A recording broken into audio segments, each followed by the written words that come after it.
একটি মাহফিলে এলাম সকলে শুনুন। বিসমিল্লাহির রহমানির রহিম। নারে তাকবীর, আল্লাহু আকবার, নারে রিসালাত, ইয়া রাসূলুল্লাহ সাল্লাল্লাহু আলাইহি ওয়াসাল্লাম।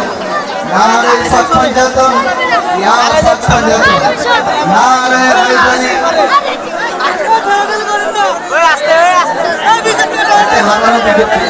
হারিয়ে গিয়েছে, যদি কেউ পেয়ে থাকেন আল্লাহর রাস্তে ওনাকে মোবাইলটা দিয়ে দিবেন, স্টেজে এসে মোবাইলটা দিয়ে যাবেন। নারে পাঁচজাতন, ইয়া পাঁচজাতন, আলাইকুম আসসালাম। নারে গৌসিয়া, ইয়া গৌসুল আজম দস্তগীর। মহাপবিত্র ঈদে মিলাদুন নবী ও মহাপবিত্র ঈদে মাজিদ নবী সাল্লাল্লাহু আলাইহি ওয়াসাল্লাম উপলক্ষে ঐতিহ্যবাহী ভাস্কর্য আসর